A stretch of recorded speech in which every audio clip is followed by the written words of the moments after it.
I used to believe love died quietly, like a candle snuffed out in a room no one entered. I was wrong. Love dies loudly, through half-closed doors, whispers on a balcony, the glow of a phone turned away from you. I remember the exact night I realized my wife was no longer mine, though she still slept beside me. It wasn't a dramatic discovery, not at first. It was the way she laughed at a message she wouldn't let me see, the way she said, "I'll be late," with too much softness. That's when suspicion moved into our home, as permanent as the furniture. I used to believe our home had its own climate. Not 22 degrees on a thermostat, but a warm current that moved with my wife, steam from a kettle, the sigh of drawers closing softly, rosemary on the cutting board. When Elena walked from room to room, the air followed her like a faithful animal. Light seemed to arrange itself for her. Even the cat kept better hours.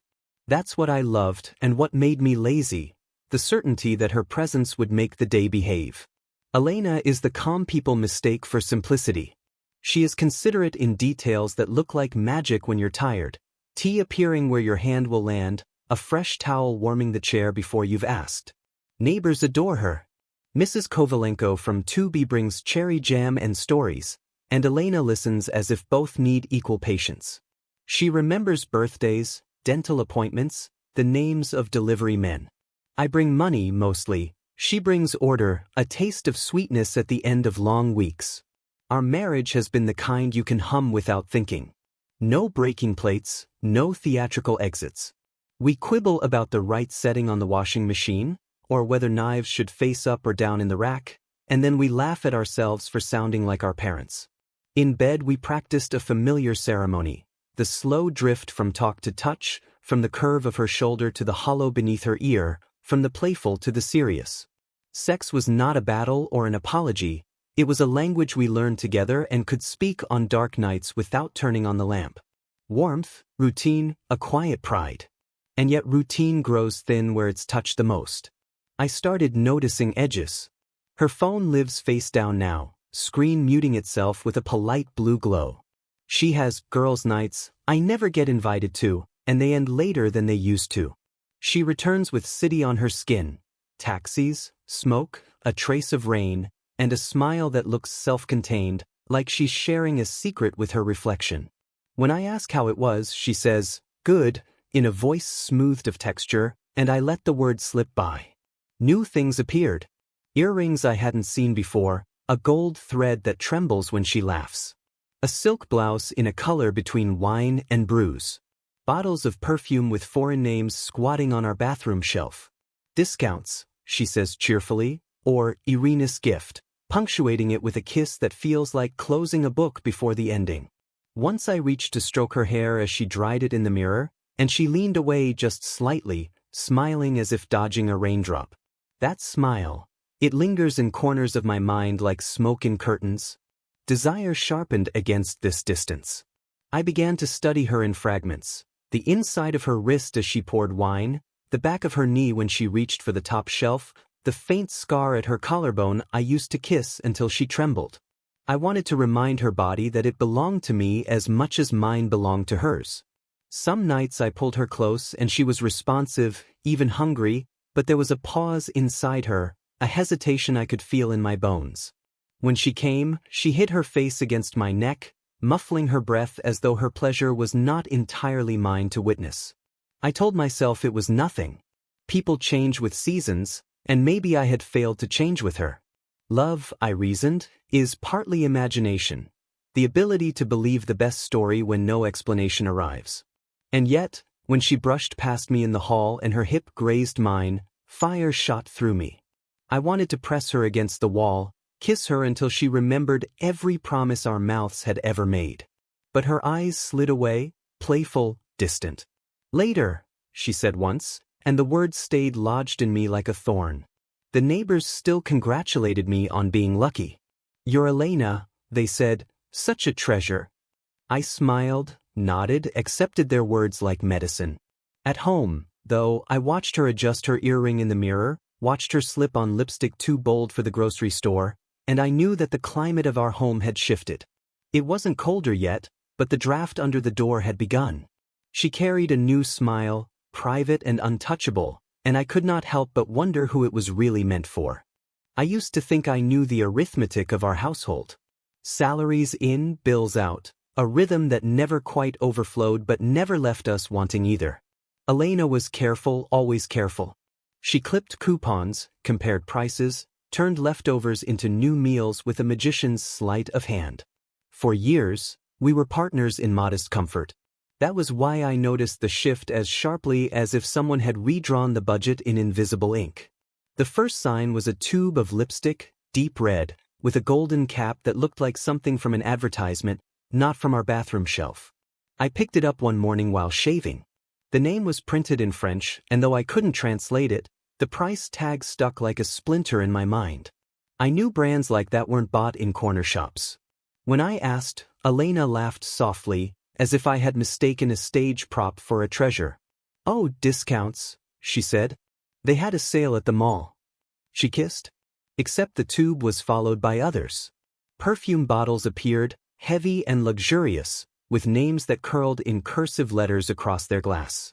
I found them lined neatly beside her modest lotions, like predators among sheep. A silk dress came next, black, elegant, cut low at the back. I couldn't recall the last time she had worn something like that, let alone bought it. "Gift from Katia," she explained, rolling her eyes affectionately at my concern. She insisted it looked better on me than on her. Soon her cosmetics bag doubled in size, its zipper barely holding back powders, brushes, compacts. She left the apartment with new scents trailing after her, scents that seemed too deliberate for grocery shopping or coffee with friends. I began to ask myself who these perfumes were meant to intoxicate. I noticed the way she lingered longer in front of the mirror, smoothing her hair, adjusting the neckline of a blouse. She had always been beautiful, but her care now seemed purposeful. Like an actress Rihi? Then came the silences. Her phone, once a thing that rang openly in our living room, began to live in her pocket, on silent. I'd glimpse the screen lighting up, a name half hidden before she slid it away. "Just the girls," she'd say when I asked, her voice bright but practiced. At night, when she thought I was asleep, I felt the faint glow against the blankets as she scrolled, fingers moving quickly, then hiding the phone under the pillow when I stirred. I tried to shake it off. Every marriage has its seasons.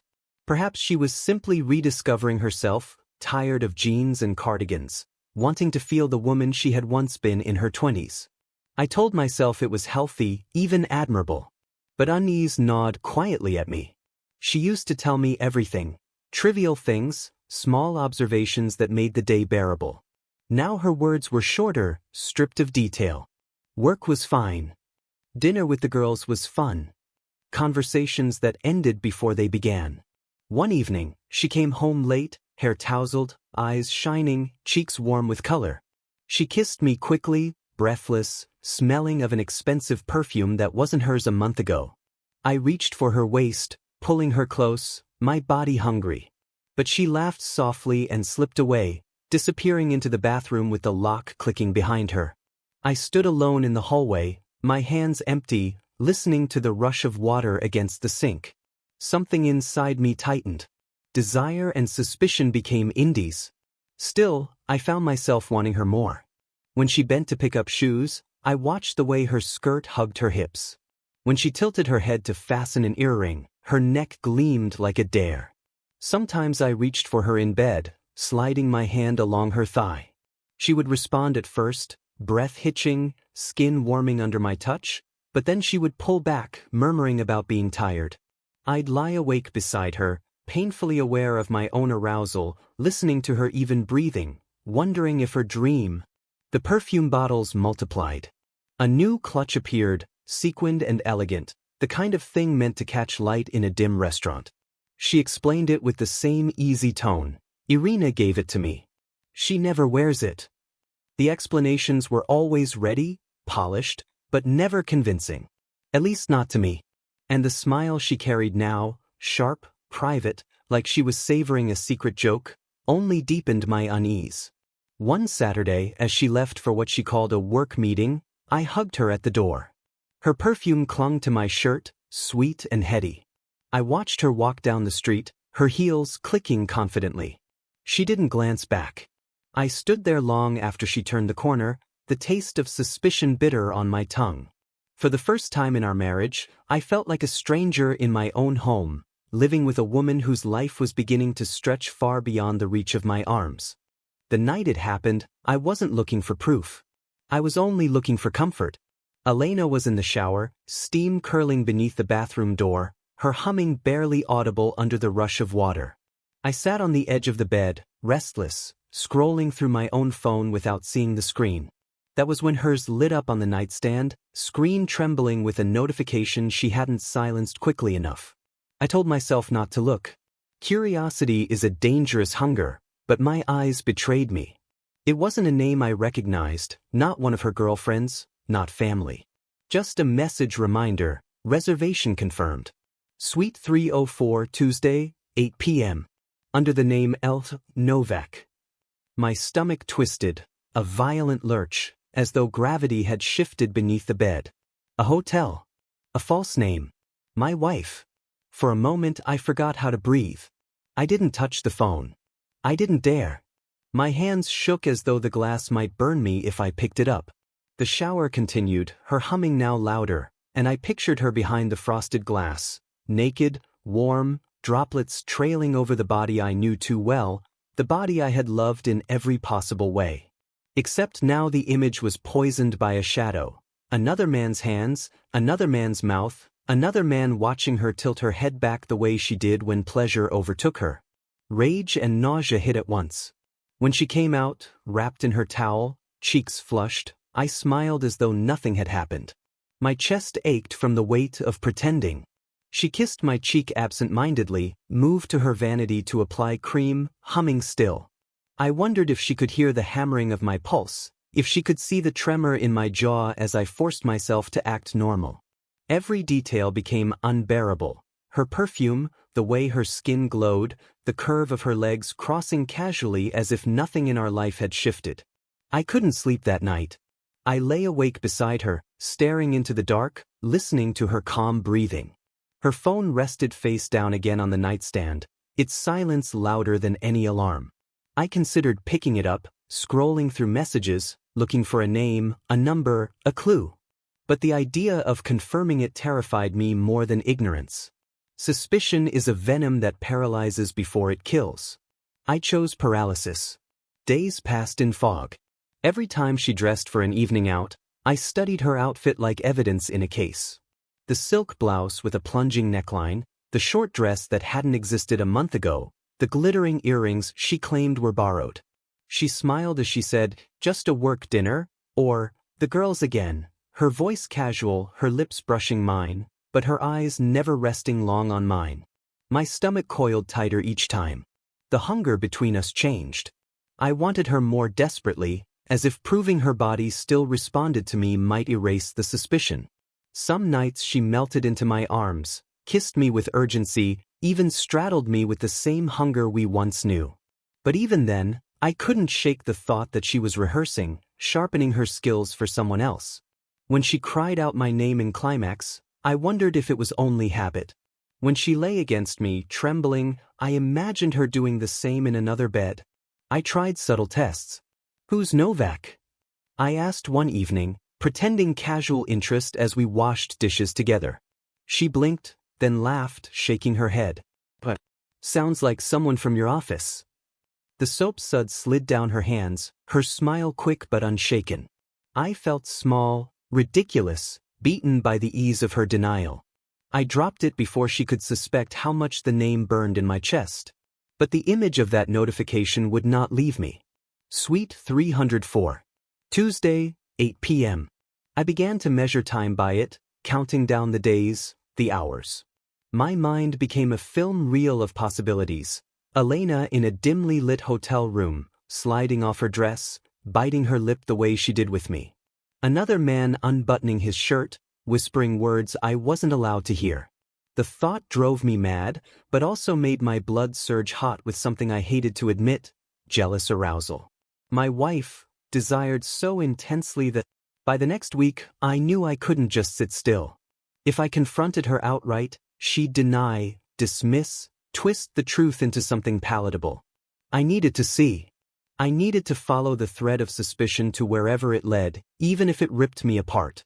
The choice came quietly, as choices often do, not with shouting or a slammed door, but with the simple act of preparing to betray her privacy as she had, perhaps, betrayed me.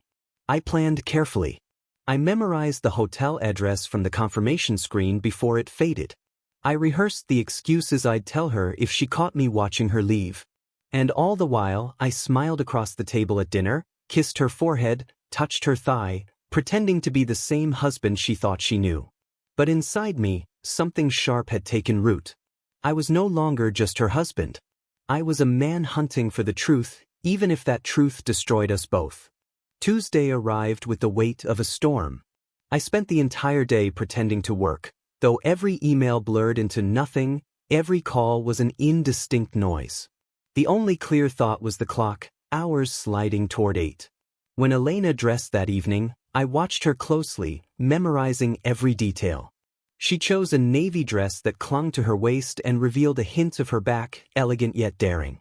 She sprayed perfume, one of the new bottles, sharp and intoxicating, and fastened earrings that glimmered like secrets.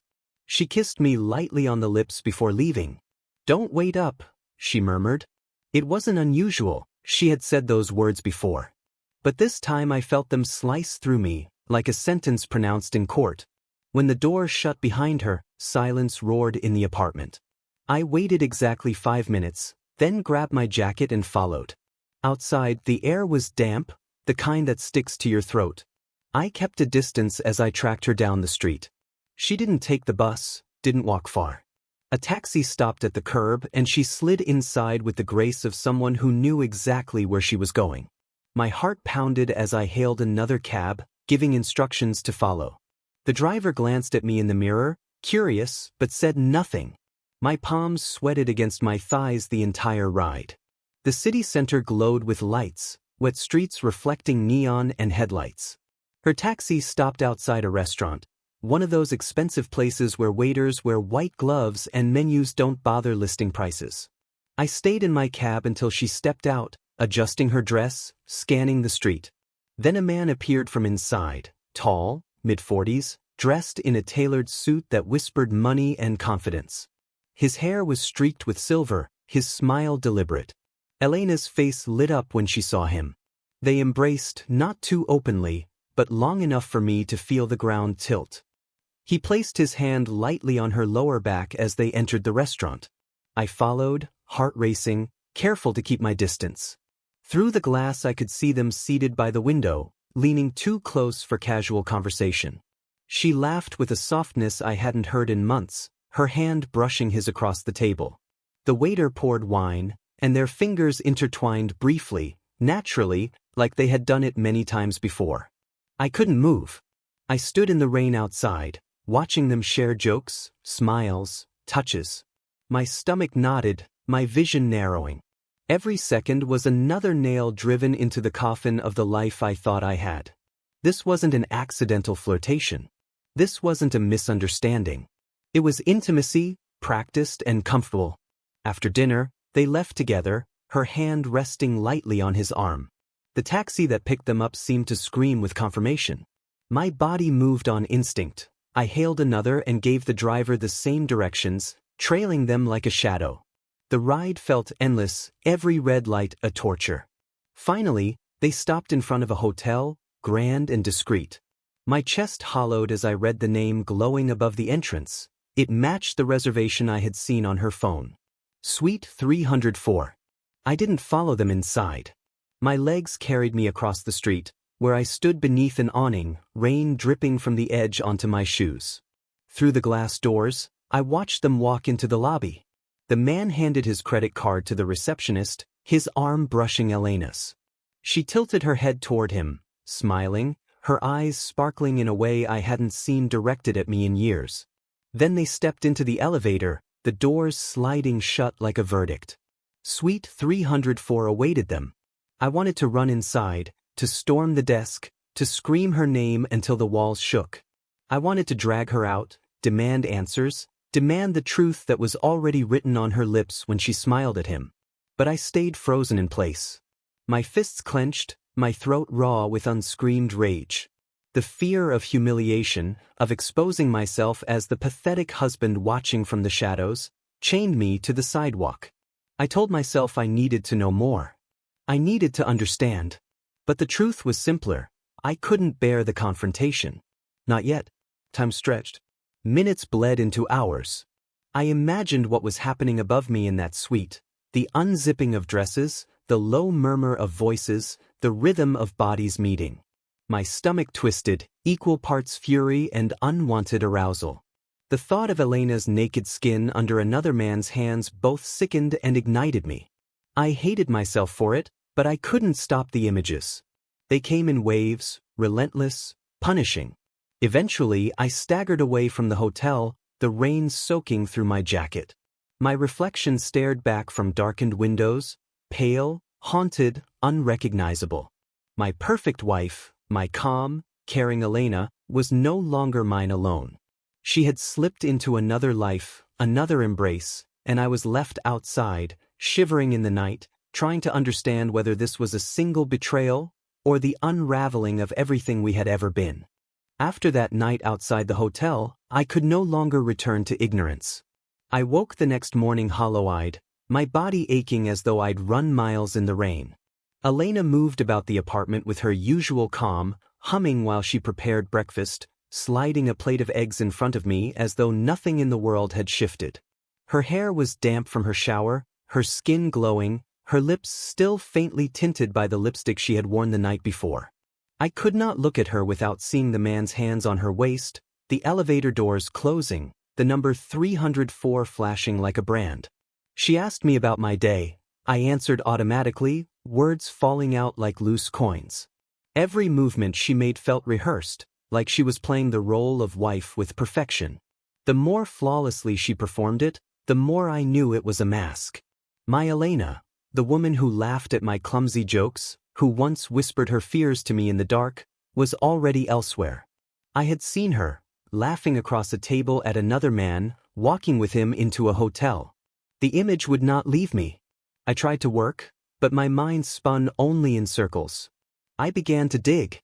If she was careful enough to hide messages, careful enough to invent excuses, then I needed to be equally careful in finding the truth. I started small, watching her phone when she wasn't looking, checking receipts she left in her purse, memorizing the names of new places she mentioned.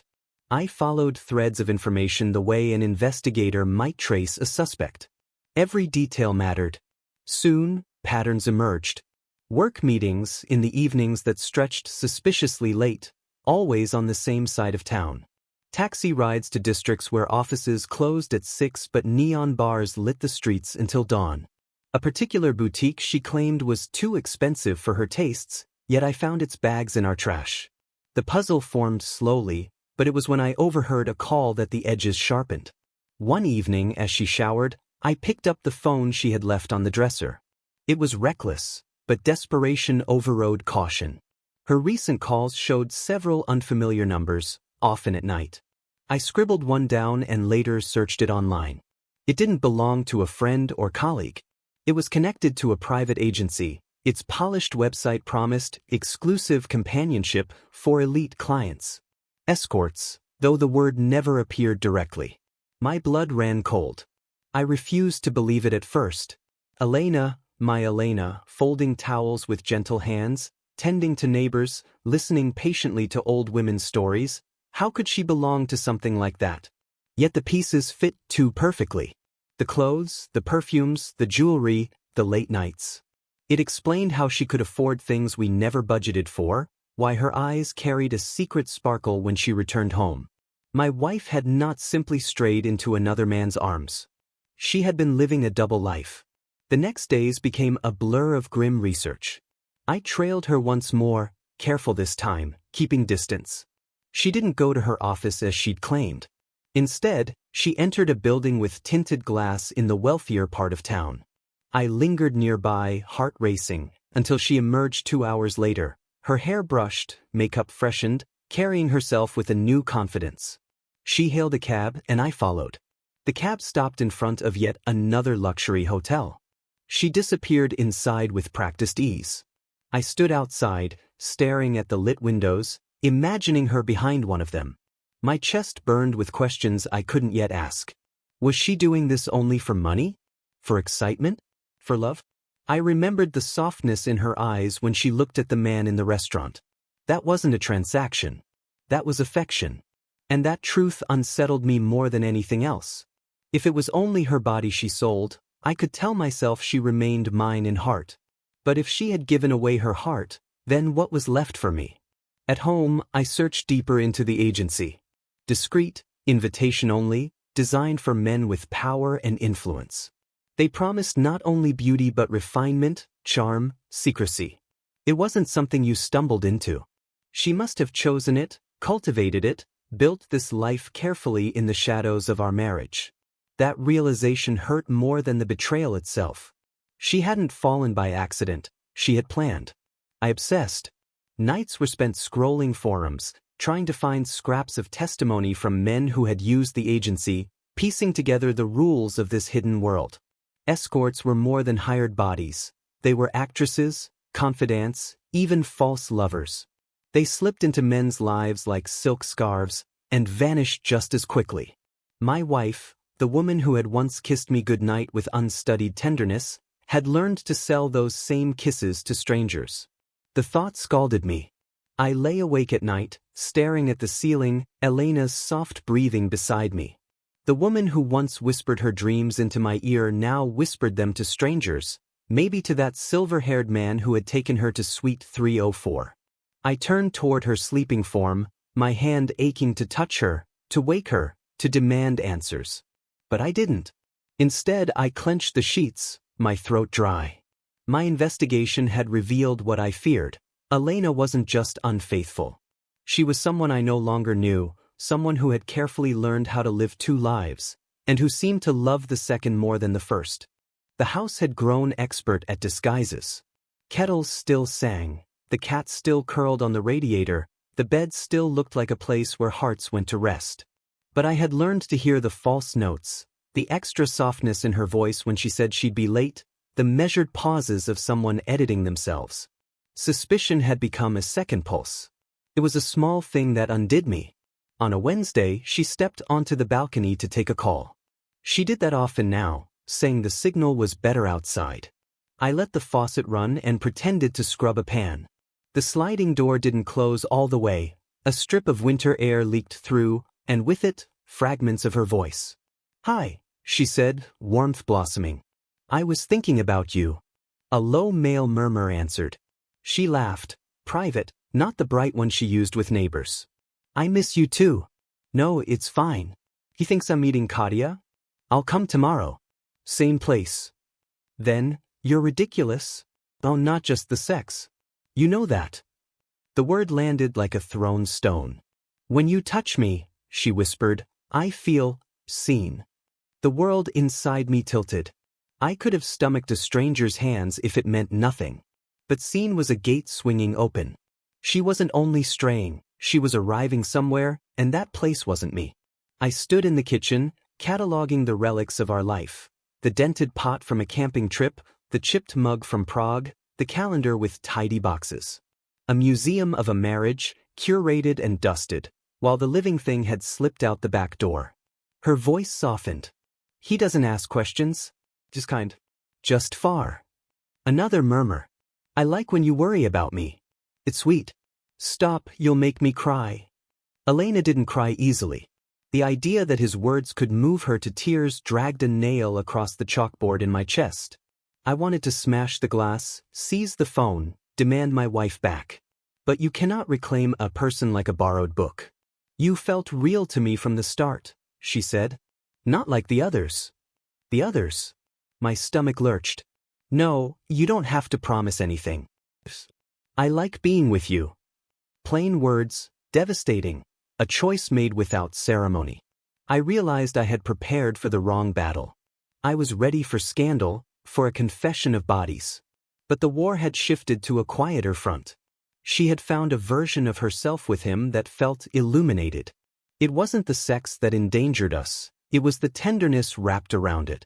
The door slid open. She stepped in, cheeks bright from cold, eyes glossy. Katia says hi, she said, slipping the phone into her pocket. She pressed her forehead to my chest and I held her automatically, muscle memory doing what my heart no longer could. We ate a simple dinner. She told a story about a neighbor's puppy. I mentioned the elevator light. The conversation we needed stood behind us like a locked door. Later, in bed, she turned to me with sudden hunger, as if wanting to erase the call. It came fast. When I slid my hand under her shirt, her breath hitched. Our bodies spoke the old grammar. I thrust into her, and she wrapped her legs around me and pulled me deeper, whispering my name like a plea. I wanted to believe the plea belonged to me. But when her eyes opened, I saw the space inside them, a reach for something I couldn't give. She came, shivering, nails in my back. I followed, a hard release that left me hollow. She kissed my shoulder and tucked herself into my arm. Good, she asked. I kissed her hair and listened to the layered quiet. The cat, a car outside, our hearts. She slept quickly. I lay awake, replaying the balcony whisper, not just the sex. I had known jealousy and rage. They were simple. This new enemy was tenderness. It seeped into the seams of the day, the quick smile at a message, the small cloud of contentment that followed her into a room like perfume. Near dawn I stood at the balcony, palm on the cold glass that had shielded her words. She had found something warm beyond it, a way to feel seen the way she once told me I made her feel. Perhaps I stopped looking. Perhaps she stopped asking. Perhaps love starved quietly while we complimented the table setting. Morning came. She kissed me and left for breakfast with Katia. I brewed coffee strong enough to shake and admitted the rawest truth. I had lost my central place in her map. She was navigating by a new star, toward restaurants, hotels, whispers. I didn't know yet whether rage or patience or surrender would claim me. But I knew the wound precisely. It wasn't only betrayal. It was replacement, and the ache of it settled into my bones like winter. I cleaned the pan in slow circles, thinking of the first year of our marriage, the way she used to lean across the table to steal a bite from my plate, the way she would climb into my lap laughing, careless, and kiss me until the world narrowed to breath and heat. Back then, love was an animal that slept at our feet and woke when we wanted it. Now it lived elsewhere, fed by someone else's hands.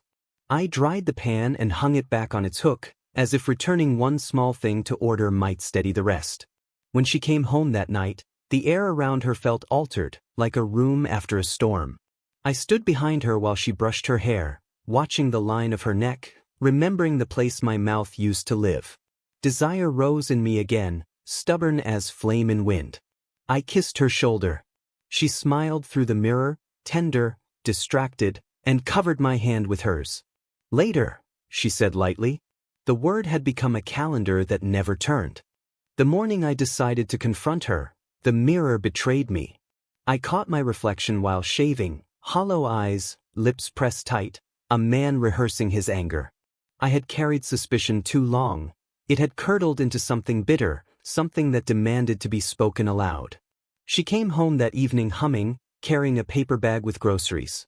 She kissed my cheek, warm, automatic, and asked about my day. I watched her set down fruit, milk, bread, the staples of our quiet domestic world. My hand trembled as I reached for my phone, already unlocked, already displaying the photos, her in the restaurant with him, her hand in his, her face tilted upward in a smile I hadn't seen directed at me in years. Another picture, blurred but damning, of them walking into the hotel together. Elena, I said, my voice tight, we need to talk. Her hands froze over the loaf of bread. She turned slowly, eyes narrowing in suspicion. What's wrong? I placed the phone on the table, screen glowing with her betrayal. For a heartbeat, silence filled the room, the hum of the refrigerator the only sound. Her face drained of color, then flushed deep red. Where did you get that? She demanded, but her voice wavered. It doesn't matter where, I said. It matters that it's real. For a moment she tried denial, words tumbling. It's not what you think. He's just a client from work. We were talking, but the pictures stood between us like witnesses. Stop lying. My voice cracked, sharp enough to startle her. I followed you. I saw you go into the hotel with him. I've been patient, I've doubted myself, But I can't anymore. Tell me the truth. She slammed the bread onto the counter, eyes flashing with anger. You had no right to follow me. Spying, sneaking around. Do you even hear yourself? You sound insane. I sound insane? I stepped closer, my body shaking with restrained fury. I sound like a man watching his wife walk into a hotel with another man. Do you want me to stay quiet about that too? Pretend I didn't see? Her breath came fast. Then something shifted in her, and the fight drained. Her shoulders slumped, her gaze slid away. Fine, she whispered. Just. It's true. The words hit harder than any slap. She sank into a chair, her hands twisting in her lap. I worked for an escort agency, she said flatly, as if confessing to theft. At first it was just money. We needed it. I wanted more than scraping by. But it didn't stop there. I stared at her, the room spinning. My throat caught. You sold yourself? For what? Dresses, perfumes? How could you? Tears welled in her eyes, but she didn't hide them. Don't you dare make it sound so cheap. You stopped seeing me, really seeing me years ago. I became background in your life, cooking, cleaning, nodding at your stories while you drifted away. With him, I felt alive again. Desired. Not invisible. Her words cut like blades. I wanted to deny them, to shout that I had loved her all along. But deep inside, guilt twisted. Had I grown too comfortable? Had I stopped looking at her the way she needed? Still, nothing justified this. Nothing. You could have talked to me, I said, my voice raw. We could have fixed things, Elena. Instead you chose this. She lifted her gaze, eyes blazing through her tears. Talk? You think words would have changed anything? You would have dismissed me, told me to be patient, to wait until things got better. I didn't want patience, I wanted fire. And he gave me that. The kitchen blurred in my vision. The counters, the bread, the fruit, all props on a stage where the play had already ended. I saw not the woman I married, but a stranger confessing a life I hadn't known. So that's it, I whispered. The perfect marriage I believed in was just an illusion. Her silence was answer enough. She lowered her face into her hands and sobbed, the sound tearing at me. But I couldn't reach out. Not this time. I turned away, every step heavy. Behind me, her sobs grew sharper, breaking against the walls of our home like waves. My chest ached with something worse than anger, loss, sharp and final. I had confronted her, and instead of clarity, I had inherited ruin. After the confrontation, silence colonized our home. It was not the comfortable quiet of two people who understood each other without words, but the heavy, suffocating silence of strangers forced to share the same walls. Every sound, her footsteps, the scrape of a chair, the sigh of running water, seemed exaggerated, each a reminder that the bond we once held had cracked beyond recognition. Elena no longer tried to weave lies about work meetings or nights with Katia. She didn't bother. Instead, she moved through our apartment like a visitor, careful and detached. She cooked less, laughed less, avoided my gaze when possible. When she did look at me, it was with a mixture of shame and defiance, as though daring me to throw her out but also fearing I would. And yet, she still left the house in the evenings. Still dressed carefully, applying lipstick in the bathroom mirror with trembling hands. Still carried her phone as if it were an extra heart beating outside her chest. I didn't need to follow her anymore. I knew exactly where she went. To him. To the man who had become the center of her orbit. At first, I thought she would abandon her double life, that exposure had stripped her of its safety. But I was wrong.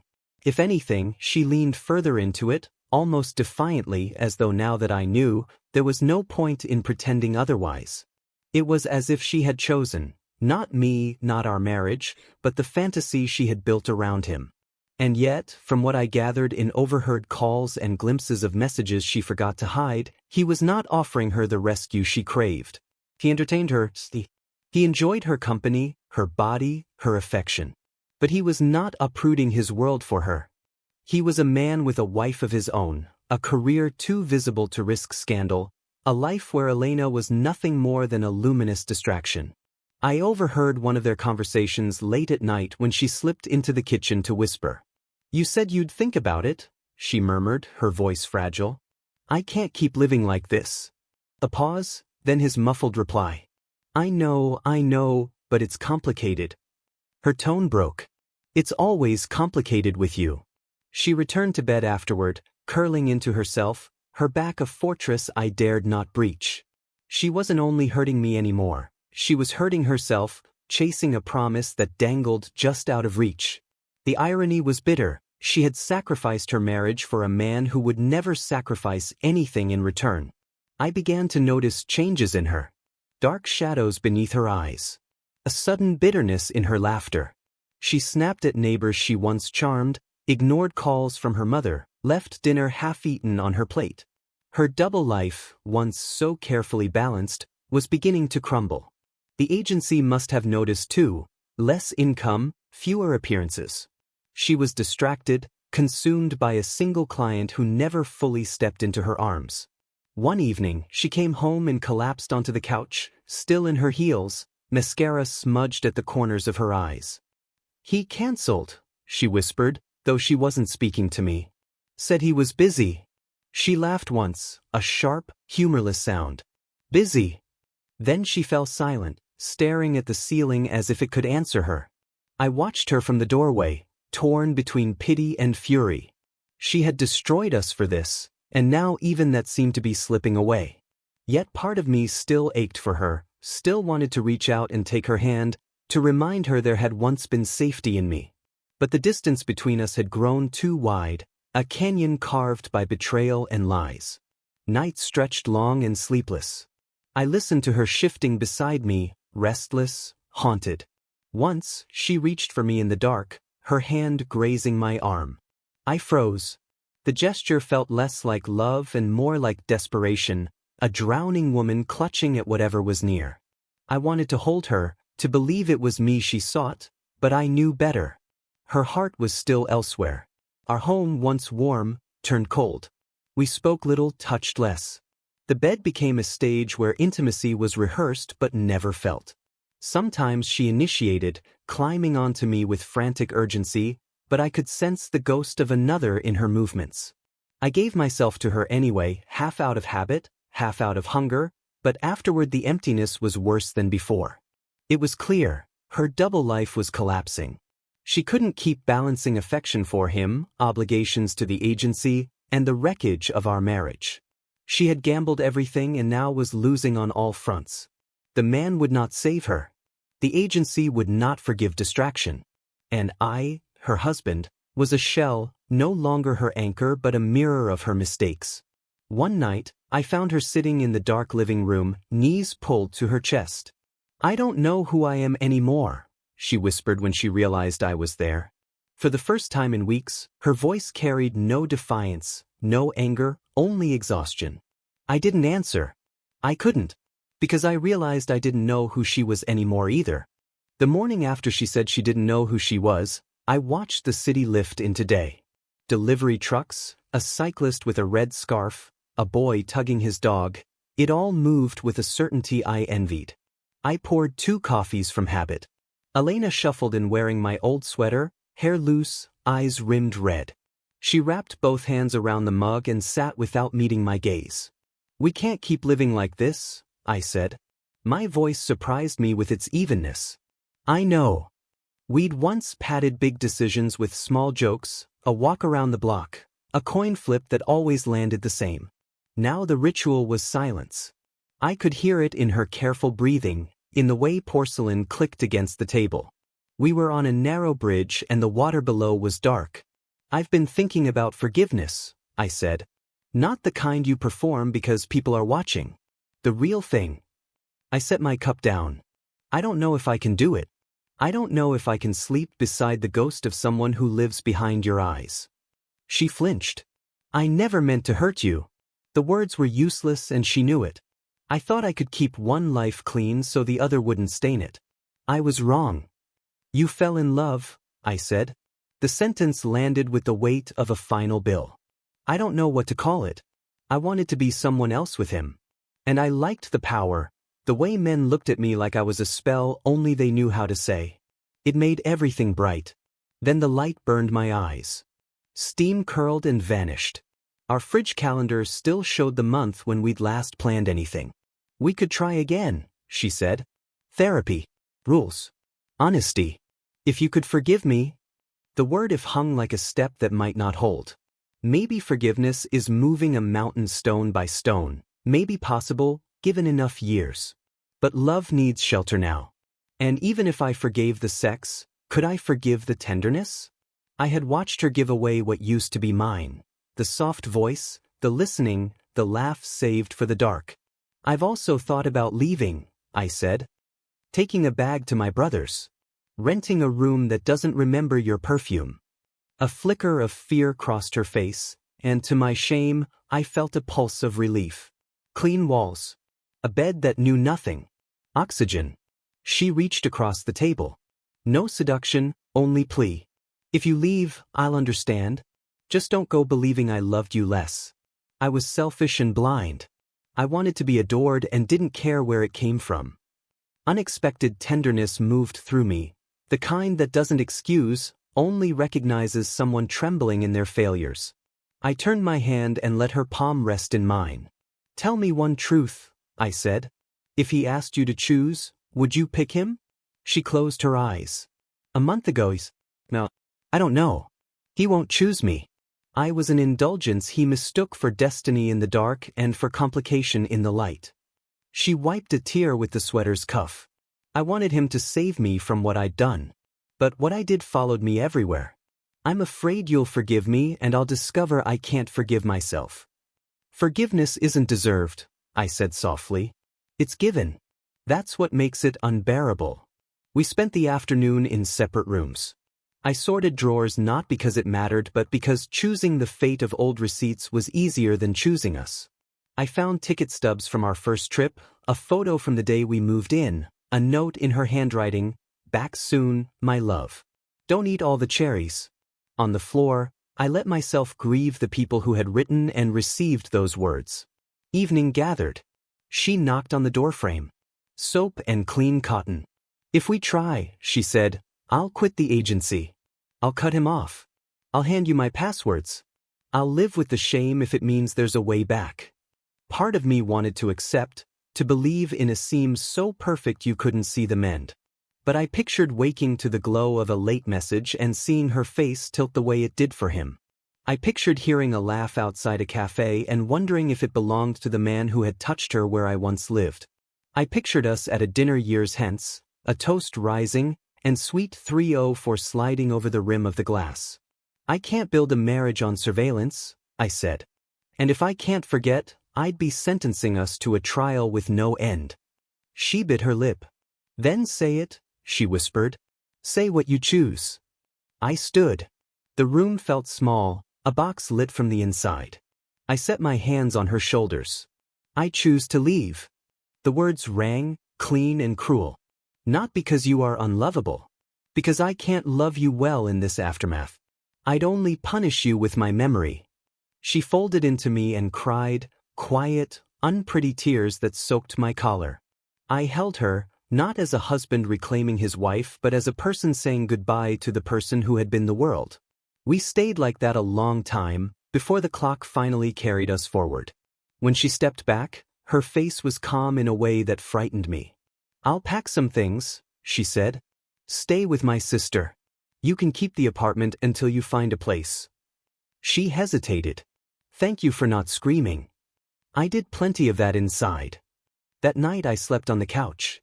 Near dawn she laid a blanket over me and left a note on the table. I'm sorry. For everything. Be well.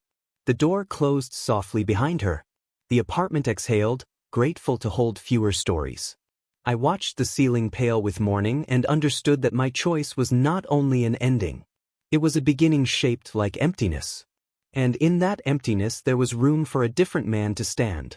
One who might learn, slowly, to stop measuring love by the ways it could be lost. The apartment echoed differently after she left. Her perfume still clung to the curtains, her hairbrush sat on the sink, her slippers were tucked neatly under the bed. But the silence was deeper now, as though the walls themselves knew they were waiting for no one. At first, I felt only exhaustion. I walked from room to room like a ghost rehearsing his own death, touching objects to confirm they were real, the framed photo from Venice, the blanket she loved, the mug chipped at the rim. I half expected her to walk in again, keys rattling, smile soft, carrying groceries as though nothing had happened. But she didn't, and the stillness stretched. People imagine endings are loud, doors slamming, words shouted until voices break. Ours was quiet. A note on the table. A soft door. The kind of ending that doesn't wound like a blade but sinks like water into bone. I tried to picture her at her sister's, telling some careful version of our unraveling. Maybe she would cry. Maybe she would defend herself. Maybe she would say nothing at all. I no longer knew which mask she would wear, and I realized how long I had lived with versions of her instead of the truth. Days blurred. I still woke at 7, still made coffee, still brushed my teeth in the same rhythm. But the rituals felt borrowed. The bed seemed too large, the kitchen too bright. One evening, I poured 2 glasses of wine before remembering there was no one to hand the second to. I drank them both and slept badly. Yet beneath the grief, a strange sense of clarity began to stir. It came in small, unexpected ways. Standing at the balcony where I'd overheard her whispers, I realized I no longer strained to hear them. Cooking dinner, I no longer waited for her key in the lock. For the first time in months, my mind wasn't occupied with where she was, who she was with, what lies she was weaving. She was gone, and with her departure came a space that hurt but also breathed. I thought of her lover, the man who had promised nothing and delivered exactly that. I imagined her waiting for his call, watching hours pass, her lipstick drying at the corners of her mouth. Perhaps she would soon discover what I already knew, that she had gambled everything for a fantasy. I didn't take joy in that thought, but neither did it sadden me. It was simply the shape of her choice. Friends began to notice my solitude. A colleague invited me to dinner, another to a football game. I said yes once or twice, more for distraction than pleasure. But even in company I carried the shadow of her. Her laugh haunted the spaces between conversations. Her absence pressed against me when others leaned in close. Healing, I realized, would not come quickly. One afternoon I found myself packing a small bag, shirts, books, the photo of my parents, and booking a room by the river. Not forever, just for air. The apartment had become too dense with memory. At the hotel I slept deeply, undisturbed by the ghosts that prowled my own bed. I woke with sunlight on my face and, for the first time in months, no immediate ache in my chest. From there, decisions unfolded quietly. I spoke with a lawyer about separation. I called my brother and told him everything. He listened without judgment, only saying, "You deserve better than living inside someone else's shadow." I believed him halfway, which was further than I had managed before. And then came the letter. Weeks later, slid under my door in her handwriting. I hesitated before opening it, afraid of more pleas, more apologies. But it was brief. He was never mine. I thought he was, but he wasn't. I know now I've lost everything that mattered. I hope one day you remember me with less anger. I'll carry the guilt always. I read it twice, folded it carefully, and placed it in a drawer. Not to keep her, but to keep a record of the truth. She had chosen, and so had I. There was nothing more between us but memory. Standing at the balcony that night, I breathed the cold air and felt the weight in my chest shift. The pain remained, but beneath it was something sturdier, like stone uncovered after a flood. It was the knowledge that survival was possible, that emptiness could be the beginning of shape. I didn't know yet what future waited, whether I would meet someone else, whether I would walk alone for years. But I knew one thing with certainty: the marriage I thought was unbreakable had ended, and in its place was the raw, painful freedom to begin again. Not vengeance. Not triumph. Just resolution.